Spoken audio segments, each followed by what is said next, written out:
Before we get started today, I just wanted to show you our new Treasury Secretary's fiance. I mean, she is pretty good looking.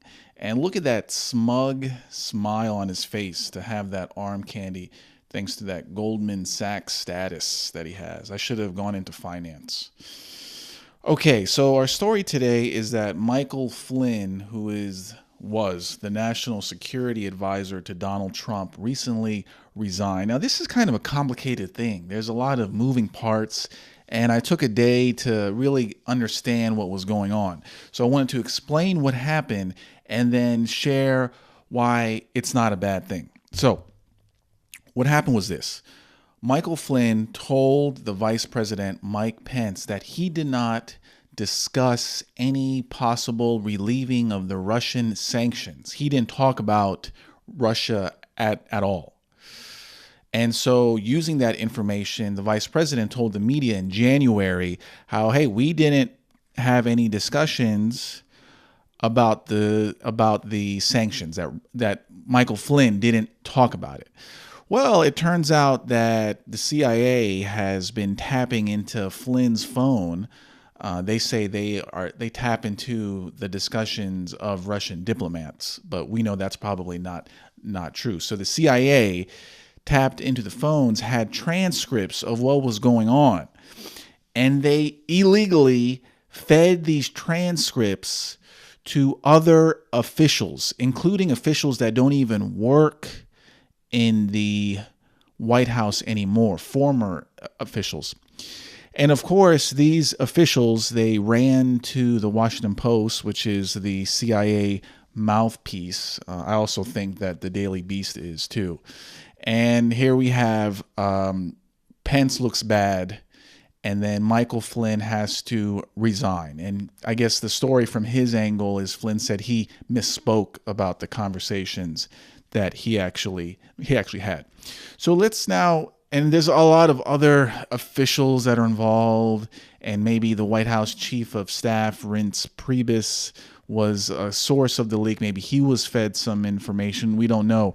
But the point of the matter is this, and this is what you have to understand, is that there are bureaucrats, unelected bureaucrats working in the CIA and possibly the FBI and the NSA too, that are illegally trying to subvert the presidency. They are trying to take him down, and they're feeding information to a middleman who then feeds the information to the media, which is the opposition party that is also trying to take the presidency down. Okay, so let's understand, unelected bureaucrats working with officials, both active and former, working with the media, all as one team to hurt the elected winner of the 2016 presidential election in the United States.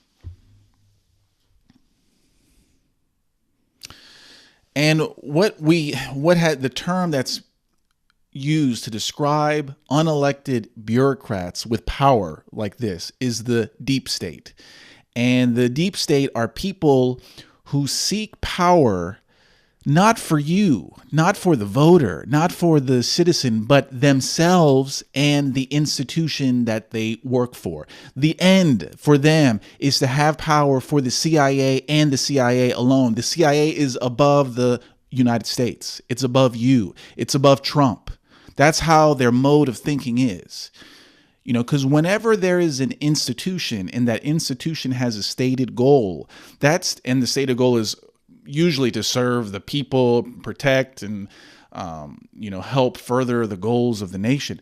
Those goals are always secondary to the number one goal of self-preservation and self-interest for the institution and those who work for the institution. And in the case of the CIA, which has been given massive amounts of power to spy on people, to kill, to overthrow governments, you can see how bad this can actually get, where now you have the CIA as a competitor to the United States, not working for it, but competing with it. And they often call this state within a state. And that's exactly what we have now. So Donald Trump rightly is asking, why are they doing this? Because you have to understand that you may be red-pilled on what the deep state is, but a lot of citizens, deep state, what's that? And and one really good blog is the Conservative Treehouse, and they connect dots. They connect associations and things like that. And they believe the source of the leaks, of the middleman who was fed information from the CIA, were former Obama officials who kind of put a big fuck you to Donald Trump on their way out. And doesn't help that Obama is moving like 2 miles away from the White House to supposedly set up some kind of parallel government for when he takes over. I mean, is that even legal? I think Trump has to do something about that. And everyone was saying, oh my God, what Flynn did, talking about relieving sanctions, is the most horrible thing. He's in bed with the Russians. He's in bed with Vladimir Putin. That's horrible. Obama would never do that. Oh, wait. My last election, yeah. After my election, I have more flexibility. I trust this relationship. So it turns out that Obama did the very same thing, or worse, than what Michael Flynn did. But no one cares. Why? Because this is all an attack against Trump. They just need to take him down because he conflicts with a lot of forces. He conflicts with various institutions, the media, big Fortune 500 companies, NGOs, and the grandmaster of them all who controlled Obama and Hillary Clinton, Demon George Soros. So you can see that the hypocrisy is so huge that things that Obama did, things that Hillary did, the media and the CIA, the black hats in the CIA don't care. But then if Donald Trump accidentally steps on the shoes of someone, this is a crime and Russia is the cause of it. So you're probably now wondering, well, who exactly are these deep state figures? And one of them is this guy with the egghead. He actually was trying to spoil the election. He got some votes in Utah and other conservative states. Now, he is former CIA, wink, former CIA. There is no such thing as former CIA. If you work for the CIA, anything you publish after that, anything you write or even say has to have the approval of the CIA. I mean, you get knocks on the door from them telling them that, they can't say that. So there's really no such thing as former CIA. There's either active CIA or dead. There is no former. So it's pretty clear that this egghead dude is actively connected to the deep state, to the same people that are spying on Michael Flynn. And the sad part is they're not like James Bond people. These are like, older men with dad bods who wear dad jeans that are so loose in the back that it's like they're saving space to take a dump in it. These aren't like spies that you would think. They aren't like dudes who lift and they're big. Yeah, maybe the soldiers are. The Navy SEALs are. The Army Rangers are. But the deep state guys are geeks. They're just geeks who really put in that 30 years of work and love taking orders, love to squeeze themselves into this hierarchy of power just so they can feel a little important. And you may be wondering, why are they doing this? Why are they going against the will of the people? Donald Trump won fair and square. There has been no evidence linking him to Russia. Why are they doing it? And it's for their own egotistical personal goals of power, to feel important, just to stay feeding at that trough of money, of globalist power and the Soros money, and to feel like they are a powerful being. That's it. Because their actions do not help the United States at all. They don't work for you. You pay them for them to subvert you and subvert your vote. It's like paying taxes for the police in your local police force, and they start giving you tickets for stupid stuff like speeding tickets. They put cameras everywhere. It's like you're paying money for your own tyranny to be overruled by these people who don't care about you. They think the CIA is more treasured, more important than the United States. They don't care about the United States. All they care about is their boy clubs, because they feel power in their rooms and plotting, and they get to spy on anybody, everybody. I mean, the tools that they have are crazy. We have to ask, why do they have this? But we know what happens when a president tries to go against them. We know what happened to JFK, and if you believe that was a lone wolf shooting, man, you have to read up. I mean, there is deep state fingerprints all over that, So JFK went against the deep state. He was killed. He was assassinated by, in my opinion, someone. It was a group, and nothing happened. The reason that nothing happened is because they had full control over the narrative, full control over the media. But now, thankfully, they don't have that. So they're losing it. And now we're seeing how incompetent they are. I mean, they are so incompetent that their activities are now more widely known than the activities of North Korean spies who just assassinated the half-brother of Kim Jong-un or Kim Jong-il. You have North Korean spies killing people, or we think, and we don't know. We don't know who killed. But in the United States, we have subversion, and we know exactly who it is because it's blared in the Washington Post and the New York Times and CNN. Our spies are so incompetent that we know who is doing it. And it's all over the news too. I mean, the phrase deep state has been used many times. People are now being red-pilled on it because I guarantee you, before today, a lot of people thought deep state, what, is that another Alex Jones conspiracy? And I must say, basically everything that Alex Jones has said is truth. He may be the most honest man in the United States. But the fact is that now their activities are wide in the open. You have blogs that are spilling the beans. I mean, you're supposed to be a spy agency. The CIA has overthrown governments, and there has been no fingerprints back tracing them. It's just basically theory that the CIA did that. But here in the current year, the CIA's actions a day later is getting decoded by blogs run by people who are doing it for fun. I mean, what kind of spy organization is that when 4chan knows what you're doing, knows what you're going to do next? This is the CIA. So therefore, we must conclude that the CIA is doing this or the deep state figures in the deep state are not doing this from a position of strength. They're doing it from a position of weakness.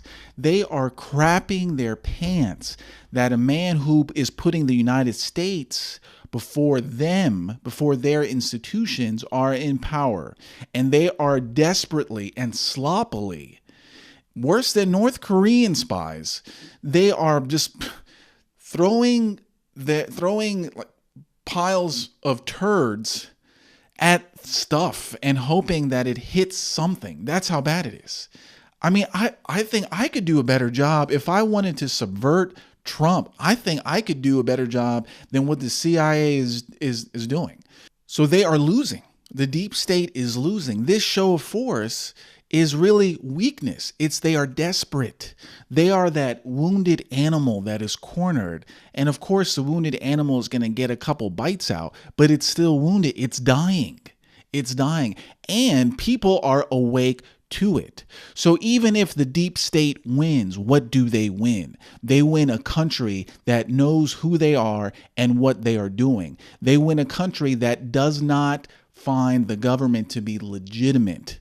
They win a country where the people will resist in quiet ways, maybe cheating on their taxes, maybe stocking up on guns, maybe resisting in other ways. It's not going to be a civil war where they're firing at each other. It could be, but you cannot rule over a country where most of the citizens find your rule to be illegitimate. And the actions of the CIA today are making it clear to everyone that that's what is going on, to such an extent that the approval rating of Trump is going up.